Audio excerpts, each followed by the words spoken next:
नमस्कार, बहुत बहुत स्वागत है। लॉकडाउन का समय चल रहा है इस वक्त, क्यों नहीं कुछ ज्ञान की बातें की जाएं। तो आज मैं आपके सामने मानव अधिकार यानी ह्यूमन राइट से संबंधित कुछ बातें करना चाहूँगा।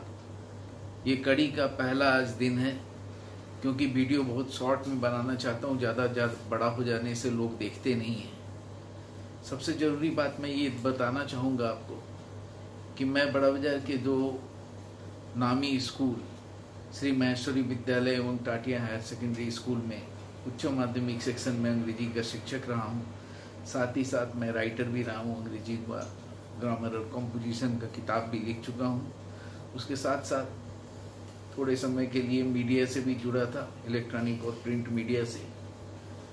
और मेरे पिताजी जो कि श्री महेश्वरी विद्यालय में एक जाने माने अंग्रेजी के शिक्षक थे और रेक्टर के रूप में उन्होंने रिटायरमेंट लिया था। आज वो इस दुनिया में नहीं है, लेकिन मैं एक बात सत्य आपके सामने जरूर एक्सेप्ट करना चाहूँगा कि किताबें जो हैं, किताबों से ज्ञान बढ़ती हैं।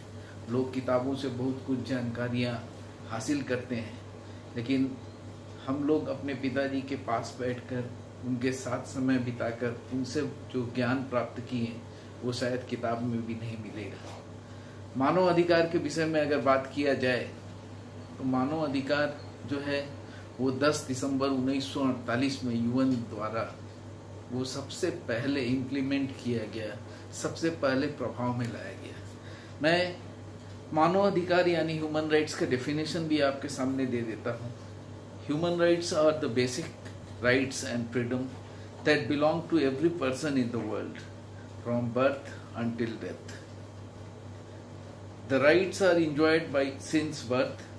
Rights are nothing but freedom approved by some authorities. These authorities can be enjoyed as she or he is a human being.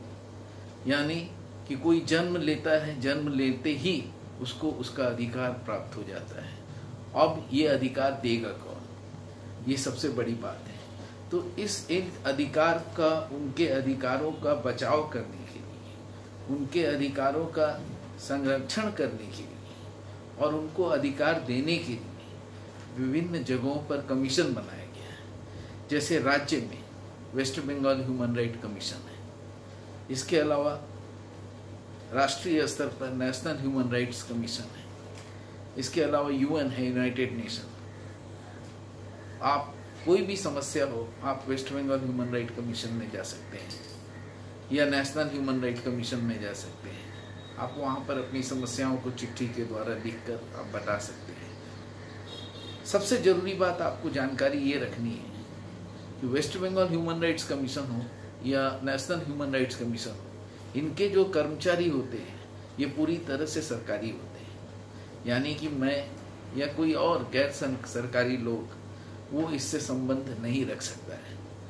हम लोग भी एनजीओ चलाते हैं ह्यूमन राइट्स के नाम से, लेकिन वो ऑफिशियली ह्यूमन राइट्स नहीं है। हम लोग गैर सरकारी संस्था चलाते हैं यानी एनजीओ, नॉन गवर्नमेंटल ऑर्गेनाइजेशन। उसका उतना पावर नहीं है जितना कि नेशनल ह्यूमन राइट कमीशन हो या West Bengal state human right commission हो। क्योंकि नेशनल ह्यूमन राइट कमीशन या West Bengal human right commission के अंदर इतना पावर है कि वो किसी भी अधिकारी या पुलिस वाले को ऊपर एक्शन ले सकता है या उसको सस्पेंड भी कर सकता है। इसके अलावा आप नेशनल कमीशन जो है फॉर वीमेन भी है और West Bengal commission for women भी है, जहां औरतें अपनी शिकायत लेकर जा सकते हैं। आपको ये चीज़ ख्याल रखना होगा कि नेशनल ह्यूमन राइट कमीशन हो या West Bengal human right commission हो या इस तरह का और भी राज्यों में कमीशन जो है, वो सारे कमीशन सरकारी हैं और उनको अगर आप अप्रोच करते हैं वो डायरेक्टली किसी भी तरह का एक्शन ले सकते हैं।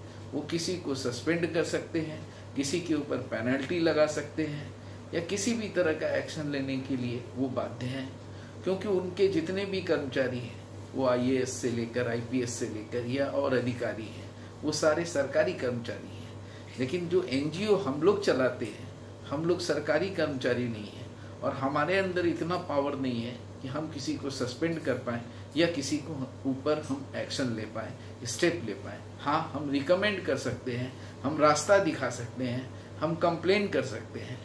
इस कड़ी को हम लोग फिर आगे बढ़ाएंगे, ह्यूमन राइट्स के ऊपर और डिस्कशन करेंगे। पुलिस का क्या रोल हो सकता है, पुलिस कैसे आती है तो अरेस्ट कैसे करती है, पुलिस के लिए क्या क्या जरूरी है, इन सब बातों पर इस कड़ी को आगे बढ़ाएंगे, फिर चर्चा करेंगे। तब तक के लिए बहुत बहुत धन्यवाद आप सभी का।